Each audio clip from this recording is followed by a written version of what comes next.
Bonjour à tous, merci de me rejoindre pour cette vidéo. Alors aujourd'hui, je vais vous présenter la correction de la série numéro 1 de la troisième année internationale. Comme vous savez tous, on n'a pas beaucoup de temps en classe pour faire tous ces exercices. C'est pour cela que j'ai pris la décision de corriger ces exercices en vidéo. Alors prenez vos réponses que vous avez déjà écrites sur la double feuille et essayez de les comparer avec la correction que vous trouverez dans cette vidéo, afin que vous puissiez bien comprendre les exercices. Alors on commence par les exercices de la leçon 1, quelques matériaux utilisés dans la vie quotidienne. On commence par l'exercice 1. La question de l'exercice c'est de compléter les phrases en utilisant les mots suivants. On a ici deux mots, les objets et les matériaux. Alors pour la première phrase, on peut répondre comme suivant.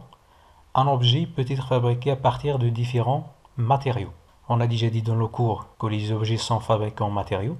Pour la deuxième phrase, les trois classes principales des matériaux, parce qu'on n'a pas les classes des objets, on a les trois classes, ou bien les familles des matériaux. Utilisés au quotidien sont les verres, les plastiques et les métaux. La troisième phrase, une bouteille, est-ce que c'est un objet ou bien un matériau? Donc, on va remplir le vide par objet, parce que la bouteille, il est en fonction bien précise, par exemple, on met des liquides dedans. Donc, une bouteille est un objet qui peut être fabriqué à partir d'un matériau tel que le verre. La quatrième phrase, une boîte d'emballage. Une boîte, c'est un objet aussi. Donc c'est un objet qui peut être fabriqué à partir de plusieurs matériaux. C'est-à-dire on peut trouver une boîte en aluminium par exemple, ou bien une boîte en carton, etc. Donc la dernière phrase, le verre est un matériau utilisé pour fabriquer des objets tels que les bouteilles. Le verre dont on parle ici, c'est pas le verre de thé par exemple, c'est le verre comme matériau. C'est pas le bichère. Alors pour l'exercice 2, la question c'est de remplir le tableau ci-dessous en utilisant les mots suivants. On a plusieurs mots ici tels que le fer, le cuivre, le fer à repasser, la fenêtre, la chaise, la bouteille en plastique, le plastique et le verre en verre. Donc le tableau il contient deux lignes. La première c'est les objets, la deuxième c'est les matériaux. Donc le fer c'est un matériau parce qu'on n'a pas des objets qui s'appellent le fer. Donc le fer c'est un matériau qu'on utilise pour fabriquer des objets. Donc le fer c'est un matériau. Alors le cuivre c'est la même chose. Le cuivre il n'a pas une fonction bien précise comme cuivre, mais il a une fonction bien précise lorsqu'on fabrique des objets avec le cuivre. Alors le cuivre ici c'est un matériau. Le fer à repasser. Le fer à repasser, voilà la traduction ici. Pour ceux qui ne comprennent pas qu'est-ce que ça veut dire le fer à repasser. Donc c'est un appareil utilisé pour repasser les vêtements, par exemple, pour lisser les vêtements. Donc c'est un objet. Il a une fonction bien précise.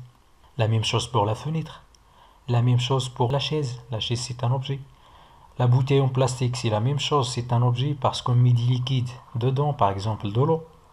Le plastique c'est pas un objet parce qu'il n'a pas une fonction bien précise. Donc le plastique, c'est un matériau. On utilise le plastique par exemple pour fabriquer des objets tels que la bouteille. Et le dernier, c'est le verre en verre, c'est-à-dire un bichère, le verre de thé qui a été fabriqué par exemple en verre. Donc le verre en verre, c'est un objet. Alors passons à l'exercice 3. Je vais lire l'énoncé. Elle dispose de 4 échantillons en matériaux plastiques A, B, C et D.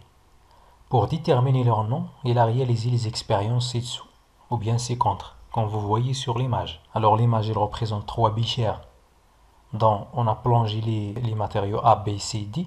Le bec benzène, on a brûlé le matériau B. Alors la question, c'est la suivante. Déterminer les noms des plastiques A, B et C. Alors pour le plastique A, on observe bien dans l'expérience que le plastique A, il flotte sur l'eau douce et elle flotte aussi sur l'eau salée.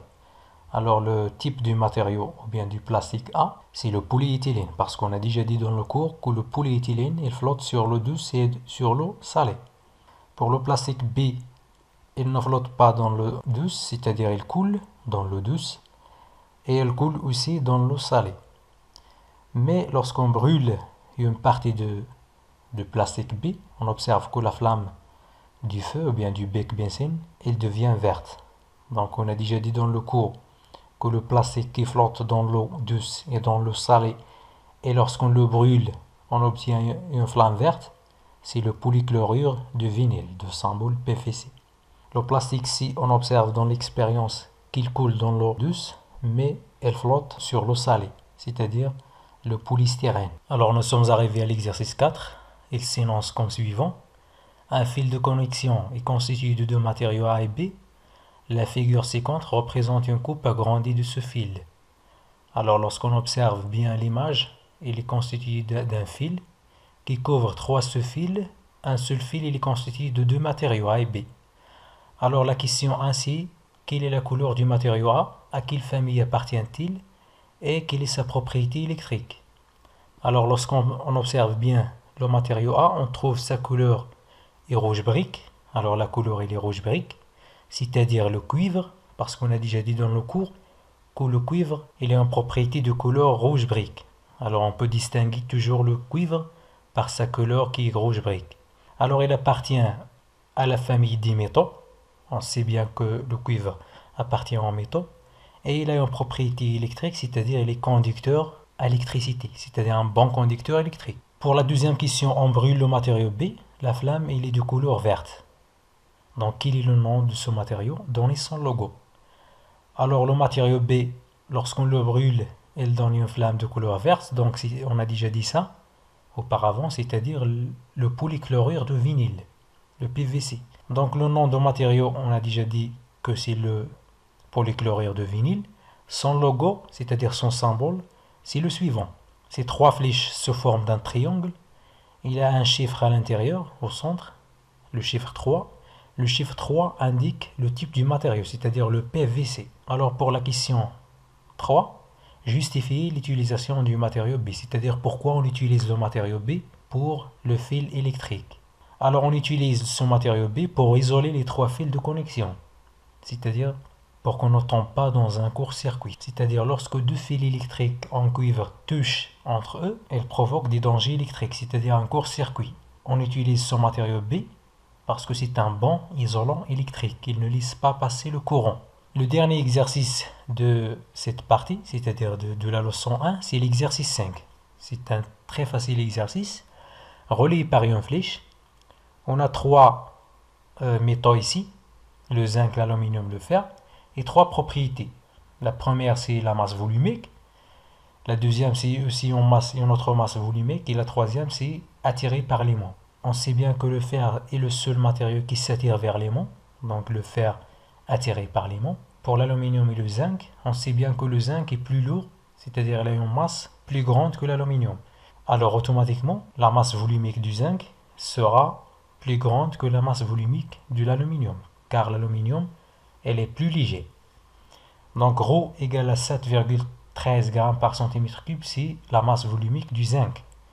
Et pour l'aluminium, c'est 2,7 g par centimètre cube. Alors j'espère que cette vidéo vous aidera un tout petit peu à la compréhension des exercices. Et par la suite, je vais vous lancer la correction de la partie 2 qui concerne les atomes et ions. Et je vous remercie.